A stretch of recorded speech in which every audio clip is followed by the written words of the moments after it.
지난 7일 서울의 한 은행입니다. 한 중년 남성이 출동한 경찰관들에게 검거가 되는 장면인데요. 이 남성은 보이스피싱 사기에 당한 피해자들의 돈 수천만 원을 인출한 혐의를 받고 있습니다. 그런데 이 남성, 조사를 해봤더니 뜻밖에도 한 교회의 담임 목사였습니다. 누구보다 엄격한 도덕성이 요구되는 성직자가 어쩌다가 보이스피싱 인출책으로 전락한 걸까요? 뉴스 따라잡기에서 사연을 취재해봤습니다. 지난 7일 서울 송파구에 있는 한 은행입니다. 창구 앞에서 통장에 든 돈을 찾는 중년의 남성. 두툼한 현금을 쇼핑백에 담아들고는 이내 사라집니다. 남성이 인출한 돈은 무려 3,700만 원.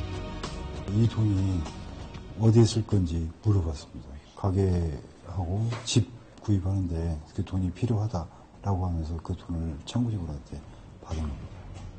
어딘가 좀 수상한 이 남성을 좀 더 따라가 보겠습니다. 이번엔 근처의 한 커피숍에 들린 남성. 한 젊은 남성을 만나 주섬주섬 무언가를 꺼내 건넵니다. 그리고는 또 바삐 어딘가로 향합니다. 남성이 들른 곳은 인근에 있는 또 다른 은행이었습니다. 벌써 2시간째 여러 번 반복해서 은행을 방문하고 있는 이 남성. 도대체 이 남성의 정체는 뭘까? 피해자가 보이스피싱 피해를 당하고 경찰에 112 신고를 했어요. 경찰관들이 인출한 은행에 갖고 출동한 경찰에게 현장에서 연행되는 피의자. 알고 봤더니 이 남성, 보이스피싱 사기를 당한 피해자들이 보낸 돈을 통장에서 빼내는 인출책이었습니다.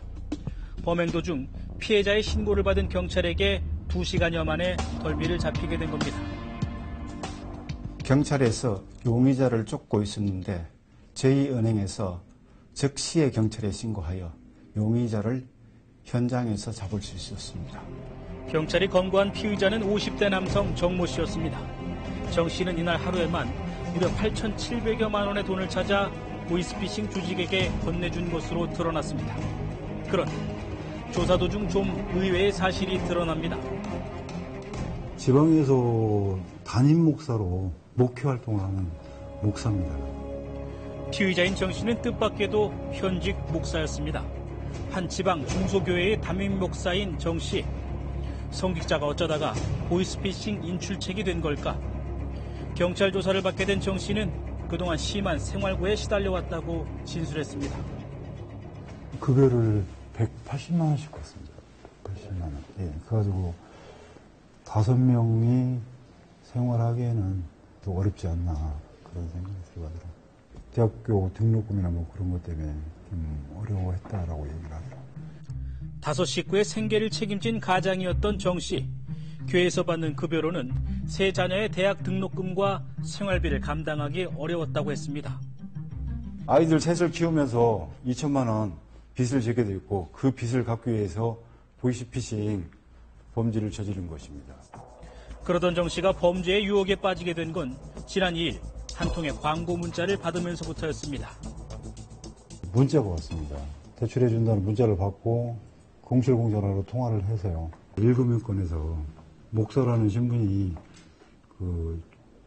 대출이 안 됩니다. 2금융권 거기에서 대출을 하려고 했는데 그것도 여의치 않고 싼 이자로 대출을 해주겠다는 대부업체의 광고 문자.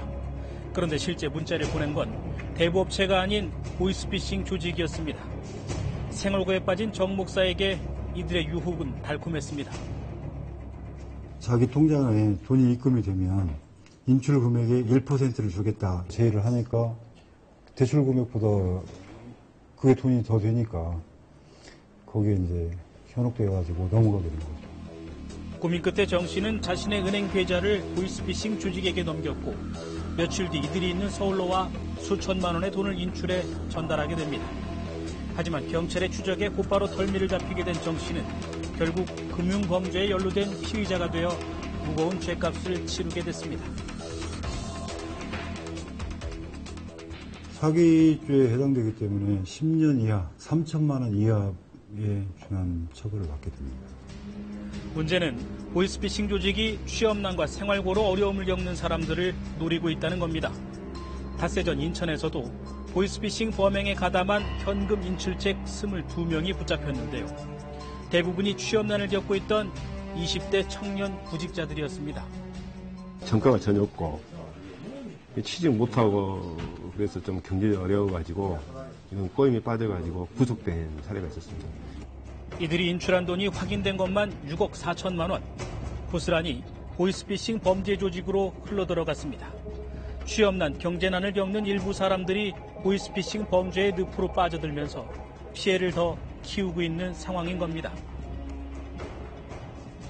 예전에는 통장 명의자는 통장만 대포 통장만 빌렸는데 요즘은 다소 강화되고 일일 인출할 수 있는 금액을 한도 제한해놨기 때문에 돈을 한꺼번에 인출하기 위해서 하여튼 통장 명의자를 범행에 끌어들이는 수법. 그래서 좀 경제적으로 어려운 사람들을 이렇게 많이 포섭 많이. 이들 가운데 상당수가 통장 대여나 현금 대리 인출을 큰 범죄로 인식하지 못하고 있다는 것도 문제입니다.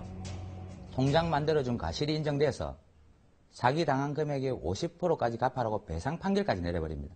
무슨 돈인지 모르고 찾은 사람도 사기 방지죄로 처벌을 받게 되니까. 올 들어 지난달까지 발생한 전화 금융사기 피해액은 319억 원. 지난해 같은 기간보다 무려 93%나 늘었습니다. 보이스피싱 조직이 경제적 약자들을 범죄에 끌어들이면서 피해 규모는 여전히 줄 기미를 보이지 않고 있습니다.